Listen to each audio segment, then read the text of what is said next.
sidang perdana katanya sudah dijadwalkan tanggal 13 Maret, seperti apa Mas Indra? Mengenai itu aku benar-benar nggak tahu ya mengenai proses persidangan. Jadi nanti kalau misalnya mau itu monggo dipertanyakan sama pihak sana ya. Itu lawyer aku juga Milano untuk bisa diperjelas. Aku karena nanti mungkin cuma sekali doang ya untuk persidangan itu terakhir itu gitu sepertinya gitu. Jadi untuk proses persidangan seperti apa aku belum begitu mengerti. Jadi silakan hubungi lawyer aku ya. Berarti itu ada mediasi nggak datang juga Mas Bukti?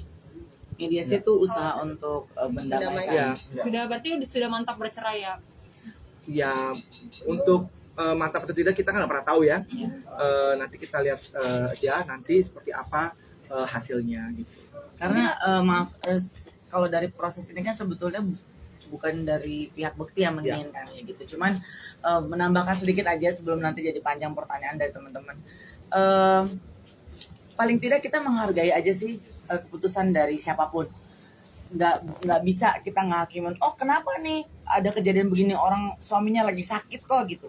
Akan menyakitkan untuk satu pihak tertentu. Jadi menurut aku ini kan juga pasti dilihat oleh semua yang menyaksikan program masing-masing. Jadi ya paling tidak hargain kedua dua orang ini gitu, dari pihak Dila, dari pihak Bekti gitu. Apalagi kalau kita nggak kenal dan kita nggak tahu, nggak bisa main bilang bahwa suaminya lagi sakit main ditinggal aja gitu. Ya mungkin ada hal tertentu yang memang sudah nggak bisa ditolerir gitu loh, dan itu harus kita hargai putusan orang gitu. Jadi jangan membuat statement yang membuat orang yang lagi terpuruk tambah buruk gitu loh. Dan juga kan Bekti di saat ini lagi ada proses pemulihan yang belum bisa dikatakan sudah sembuh total gitu loh. Jadi ya tolonglah untuk tidak memanfaatkan situasi, memperkeruh, menghakimi di saat kita tidak tahu, tidak kenal, terus kita ikut campur urusan dapur orang gitu. Karena sebetulnya perceraian ini Bekti juga nggak mau gitu loh. Tapi saat ini yang aku lihat Bekti berbesar hati untuk menerima situasi seperti ini gitu. Jadi paling tidak kita saling menghargai aja ya. Betul sekali. Usaha Mas Bukti untuk mempertahankan rumah tangga, apakah tadi kata Dendi kan Mas Bukti nggak mau sebenarnya ya?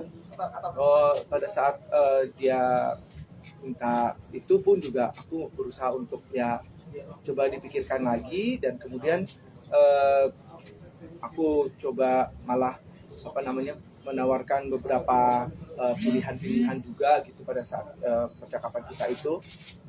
Ya udah, akhirnya ternyata keputusannya adalah kita akan pisah gitu. Dengan caranya nanti kita memang dari pihak lawyer aku itu bilangnya yang nggak terlalu ketemu gitu. Jadi boleh kok nggak usah ketemu gitu, atau datang ke persidangan sebenarnya karena sudah diwakili oleh lawyer gitu. Tapi paling tidak sekali deh kalau misalnya mau datang gitu, karena dia yang menggugat, jadi katanya dia yang akan sering datang ke persidangan katanya gitu. Kita nggak pernah tahu ya seperti apa, tapi intinya kita mau baik-baik aja sih, bisa baik-baik aja, kita nikah juga baik-baik aja, semuanya insya Allah baik-baik aja. Mungkin yang follow dari sosmed? Ya, iya betul. Ya udahlah, itu keputusannya dia, itu terserah dia mau. Ya sih, kalau soal follow sih udah nggak terlalu hal yang jadi cukup penting untuk dihubungkan dengan konfliknya mereka gitu. Jadi jadi kalau ada api kecil jangan dibikin gede-gede gitu loh. Karena kan kasihan. Aku sih menghargai mereka berdua ya gitu. Satu sisi Bekti sahabat aku yang udah lama sekali. Satu sisi Dila istri dari sahabat aku. Ya dua-duanya ini kan yang sangat aku jaga, yang sangat aku sayang. Cuman kalau udah urusan ke dapurnya mereka gitu ya, dengan keputusan yang diambil, aku udah nggak bisa utak-atik gitu loh. Kalaupun misalnya nanti ada yang sempat bertanya bahwa ini nggak ada usaha buat mendamaikan mereka, itu udah bukan ranahnya aku, udah bukan areanya aku, udah bukan teritorinya aku gitu. Tapi mereka kan sudah lebih di atas dewasa ya untuk bisa menentukan, apalagi udah ada anak-anak. Bukan cuman keputusan yang simpel yang gampang cerai gitu. Pasti itu bukan keputusan yang singkat. Gitu. Apalagi kan di sini bukan bicara soal finansial, bukan bicara soal apa gitu.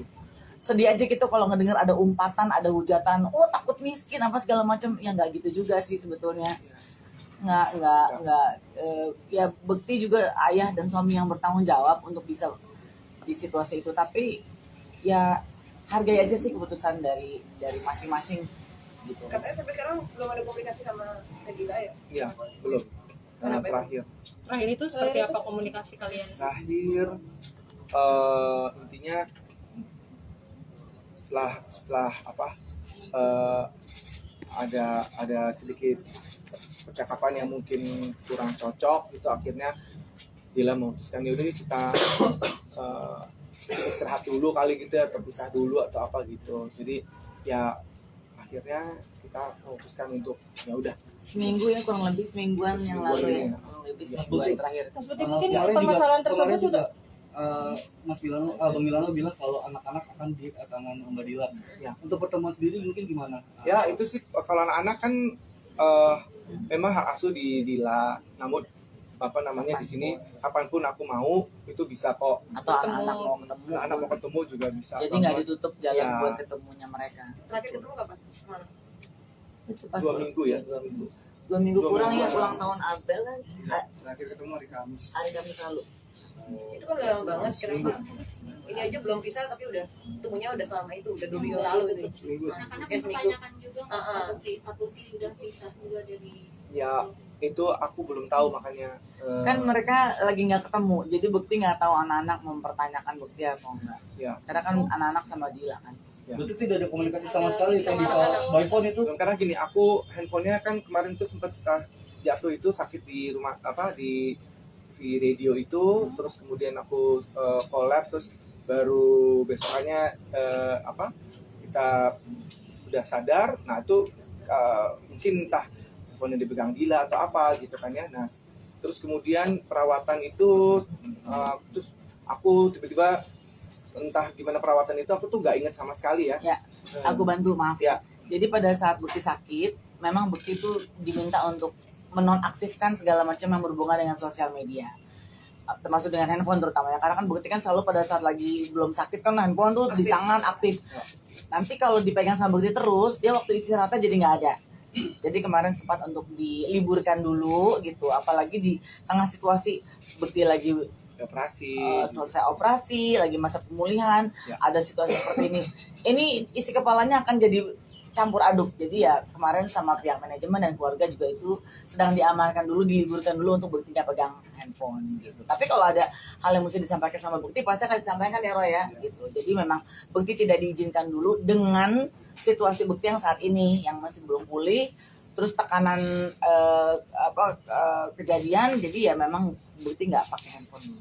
Mas tadi Kalau menyampaikan terkait rumah pondok cabai yang kabarnya dijual, ini sudah kesepakatan kalian apa atau seperti apa sih? Ya kalau seperti itu ya pastinya kesepakatan bersama ya, untuk kalau misalnya memang Dila harus pergi dari rumah itu gitu misalnya, dan kemudian untuk Akan dibagi dulu. ya akan dibagi 2 untuk rumahnya itu sendiri. Mas, Mas Bukti, mungkin permasalahannya tersebut sudah terjadi berapa lama sih Mas Bukti?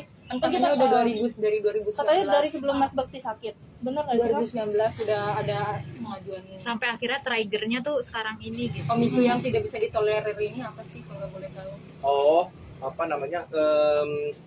Pada saat kita sepakat itu, pokoknya intinya Ini urusan pribadi mereka. Aku counter dalam arti kata supaya bisa lebih ini yang menghargai privasi masing-masing ya. Jadi ini adalah urusan dapurnya mereka. Dapur tuh maksudnya urusan pribadinya mereka berdua gitu. Jadi kalau memang mereka sudah bersikap untuk ini adalah hal yang mesti dijaga, ya kita saling menjaga juga untuk tidak untuk memaksa untuk minta tahu apa sih penyebabnya gitu. Mas tadi menyampaikan Ramadan pengennya sih bisa bareng sama anak-anak, sedangkan ini seminggu udah nggak ketemu, gimana? Tadi kan berharap Ramadan ya pengen. insya Allah kalau memang ini ternyata Sudah prosesnya sudah berjalan dan kemudian kita memang masing-masing sudah berpisah gitu secara agama kayak negara kayak gitu ya, Resmi ya. resmi gitu ya, pastinya itu kan pas Ramadan insya Allah tetap anak-anak tolong bisa Ramadan dan ya Ramadan bisa sama-sama, kita bisa saling maaf-maafan gitu mungkin pada saat Lebaran nanti ya. Intinya anak-anak harus ketemu sama aku. Sejauh ini prakteknya gimana Mas? Jauh ini Anak memang sama- belum, karena aku masih pemulihan dan masih ada proses-proses lainnya. Jadi takutnya malah nanti Ya. mengganggu waktu mereka juga. Soalnya gitu. kasihan juga mereka kan juga sekarang lagi dalam situasi bertanya-tanya terus kan gitu. Jadi ya di usia mereka yang lagi mau besar gitu, terus melihat bapak ibunya mungkin lagi dalam kondisi hubungan yang kurang begitu nyaman, ya mungkin memang akan lebih baik kalau mereka bersama ibunya dulu. Ya. Kalau Iya. terkait rencana umroh sama Kadila itu nanti akan tetap direncanakan dan berangkat, mungkin nanti di sana ada pencerahan gitu atau batal? Nah, itu Kesepakatannya di seperti apa? schedule dulu lah ya. Mungkin saat Mau ini seperti beresin itu dulu, beresin yang sekarang ini. sekarang dulu aja. Kalau memang ternyata kita berangkat as a friend gitu misalnya, kan kenapa gak pernah tahu ya gitu. Tapi sekarang pesawat juga, Pak. kenapa? Belum boleh naik pesawat. Oh iya, belum naik pesawat. Ini aku loncat dikit aja udah tung gitu. Apa lo loncat-loncat? Ada loncat ada kegiatan apa gitu, loncat dari mana gitu misalnya. Dari sini ke Tangga. Senayan. Ya enggak gitu juga, Bu. Nggak usah loncat-loncat lah. Gimana sih lo? Dimarahin. Bukti boleh update sedikit tentang ini operasi mata kan Oke. baru operasi mata kiri ya? Ya. Ini bagaimana? Bagus nih. Jadi memang Udah bisa mikir. Jadi ini mata aku yang ini memang sudah dioperasi ya. Yang kiri ya. Yang kiri ini aku bisa lihat jelas wajah-wajahnya, cuman ada scratch sedikit tapi ini sudah mulai hilang. Scratchnya tuh aku nggak bisa lihat hidungnya Tendi gitu misalnya. Tapi lubangnya 3 kan berarti. Jadi misalnya kayak wajah-wajah kalian nih hidungnya tuh nggak ada gitu yang kayak gitu. Ngeri kali. Nah makanya kenapa kok aku punya hidung kalian itu? Masker Pakai masker ya. Masker. Terus udah gitu ya kadang aku harus lihat deket dulu gitu baru ini elo gitu kayak gitu. Jadi kalau Kalau yang dari kiri, jauh- kalau kiri, kalau yang kanan ini udah masih ketutup selaput gitu. Entah kenapa ada selaput ya. tapi nggak kelihatan nih gitu. Tapi biar lebih jelas, Ya. di sebelah kanan itu pandangan matanya blur atau gelap atau apa? Kayak ketutup Kayak dalam air. Kalau ya, dalam kayak air buka mata. ya, Oh, betul. jadi blur banget. Blur banget. Tapi siluetnya kelihatan. Ya. Yang siluetnya bentuknya gini. Ya. Cantik ganteng ini nggak kelihatan. Maaf, tidak terlihat. Percuma, Bu. Yang kanan, kalau yang Kiri kiri, ya. kelihatan. Oke. Nggak kelihatan cantik. Jeleknya. Baiknya. Nggak ada hidungnya nih tuh. Itu, Bu. Ada lubangnya Mas? Ada, Bu. Nggak ada.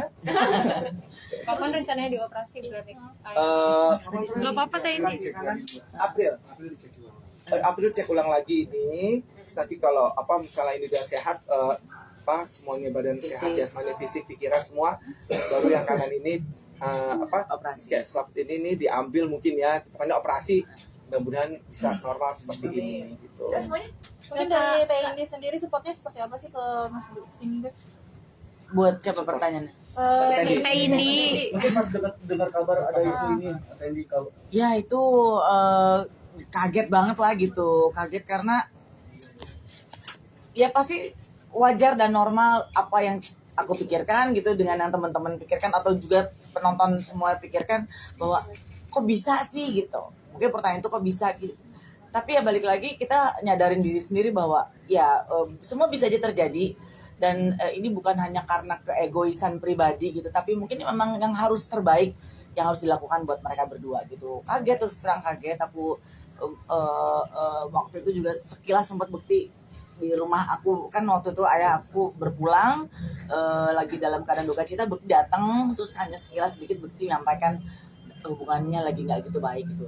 Bolehnya besoknya saya ada teleponan juga sama Dila ya, berceritalah dan segala lain sebagainya. Jadi setelah tahu ya jadi saya memohon maaf sama apa yang udah terucap dan terlontar dan terpikirkan gitu, bahwa sebetulnya bukan masalah yang diada-adain sih sebetulnya, tapi ya memang supaya tidak ada ya mereka mengambil keputusan untuk pisah. Terbukti kan anak ini kan hak asuhnya jatuh kepada Kadila ya. Untuk pengajuan nafkah dari Kadila itu Belum sampai ke situ mungkin. Iya, belum sampai ke situ. Nanti aja, karena prosesnya juga masih nanti, iya. Kak Bekti kan ngeliat Kak Dila kan waktu Kak Bekti sakit mengurus gitu, itu Iya. gimana sih setelah akhirnya kok bisa gitu? Iya, kebaikannya Dila mengurus aku pastinya akan tercatat juga oleh Allah juga. Kebaikan-kebaikannya pasti akan dibalas oleh Allah dengan ya keputusannya Allah lah, itu seperti apa ya untuk kebaikannya Dila selama ngurusin aku itu. Terus ya tentunya terima kasih banget untuk Dila, keluarganya, mami, semuanya, anak-anak, adik-adiknya Dila Sayangnya sama. itu masih sayang sama aku sampai sekarang pun masih sayang kok gitu. Dan pada saat aku sakit itu luar biasa mereka, Ya. sampai tidur-tidur di rumah sakit, sampai ya Terutama pokoknya Dila sih 24 jam dia nggak pulang-pulang loh. ya, Ya kan Bekti? betul sekali. Jadi itu nggak akan aku lupakan, nggak akan aku Malah bersyukur ya. abaikan, malah bersyukur banget aku pernah memiliki istri yang begitu perhatian, yang begitu luar biasa, sehingga semua orang juga pun tahu bagaimana Dila ngurusin aku kok gitu. Jadi ya sedihnya adalah kenapa kita mesti akhirnya berpisah seperti ini gitu, padahal segitu sayangnya dia sebenarnya sama aku juga, ngurusin aku yang segitu luar biasanya gitu. Makanya aku nangis terus gitu pada saat kita memutuskan itu, nangisnya nggak berhenti itu. Cerita sama Tini aku nangis, cerita sama siapa yang mungkin teman dekat gitu ya. Tapi ya intinya kita baik-baik aja sih sebenarnya, mudah-mudahan Ya. mungkin masih bisa ketemu, masih bisa sama anak-anak. Ya. gitu sih. Jadi mohon doanya sekali lagi buat situasi yang sedang terjadi sama Bekti, semoga mereka bisa menjalani ini semua dengan sangat baik dan minta tolong dihargai segala apapun keputusannya, bukan melihat dari luar bahwa kok bisa ditinggal, kok ini Ya, segala ya, macam betul. ya. Kita doakan bahwa ini memang keputusan yang terbaik buat Bekti dan terutama juga buat Dila gitu. Ya. Dan di atas itu juga berdoa buat pemulihan Bekti ini secara total ya, secara fisik, penglihatan, daya ingat, memori, syaraf-syaraf yang ada di kepala itu dipulihkan, karena nggak cuma sekedar fisik, di luarnya aja sih. Oke. Yang bikin kuat apa sih Bekti ini? Yang bikin kuat tentunya Allah Subhanahu wa taala, sahabat-sahabat. Masya Allah. Udah nggak ada hidungnya sakit lagi. Maaf tadi. Beneran. Maksudnya bukan nggak ada hidungnya, nggak mancung, kena blesek ini. Astagfirullahaladzim. Maaf. Nanti bikin hidung baru ya. Iya. Oh. Sakit dong buat anak-anak sampai karena udah seminggu kan. Oh iya betul. Untuk Abel, Daphne Abel. Ayah, mohon maaf yang sebesar-besarnya. Kalau misalnya ayah cuman sebentar ngurusin kaliannya gitu. Tapi setelah ini jangan khawatir. Ayah pasti mau urus kalian, akan tetap urus kalian, akan tetap sayangin kalian ya sayangnya. Untuk Daphne Abel, mudah-mudahan kalian bisa belajar dengan baik, jadi anak yang baik, tetap sayang sama bunda, tetap sayang sama ayahnya. Kalau jangan lupa sayang ayah bunda ya. Oke. Terima kasih sudah nonton. Jangan lupa like, subscribe, dan share ya.